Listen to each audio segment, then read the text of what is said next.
I'm Glenn. I like to think of myself as a responsible citizen.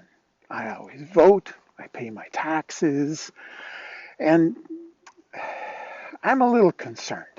I've always hoped government got my back, that they're really out there to help take care of me and my family and do what's best for the most people possible. A few weeks ago, when the story broke about Site C Dam requiring a lot more money potentially to fix what's not clearly understood, I was invited to the legislature by some friends to come down for what was called a Site C Dam pandemic reality check. I accepted their offer to come down and do some videoing.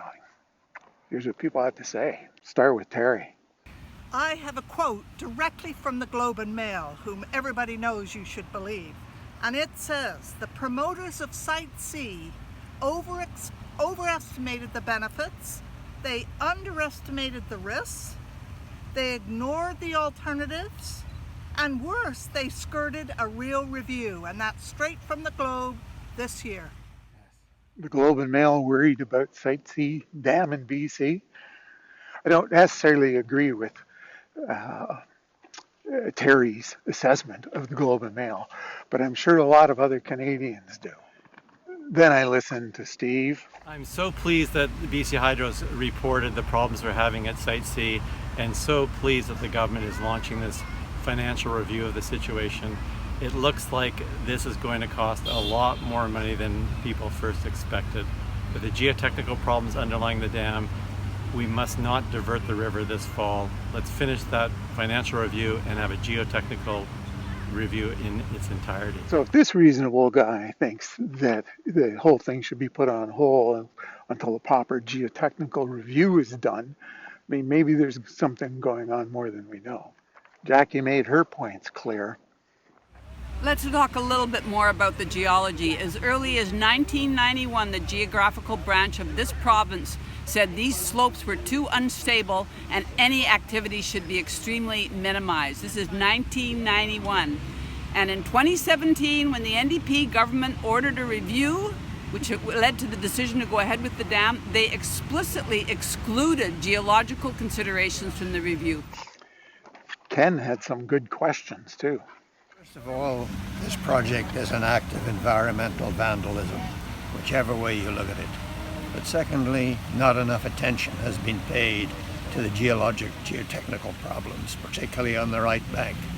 Hydro admits this in its last study.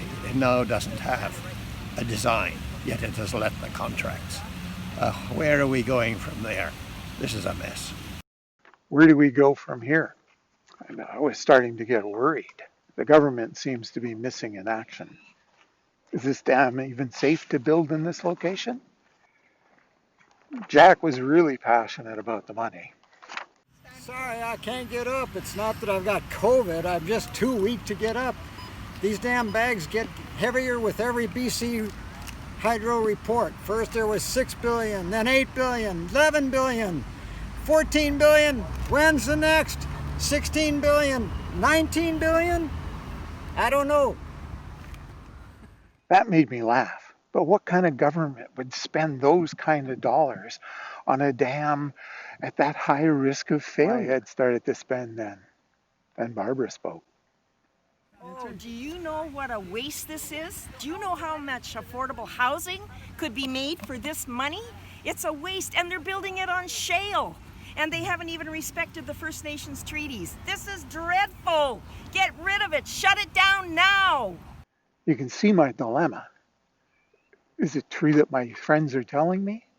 Is the government spinning me a lie? What I can tell you now is that my days of trusting the government to make the right decisions on everybody's behalf are over. It's time to take some action.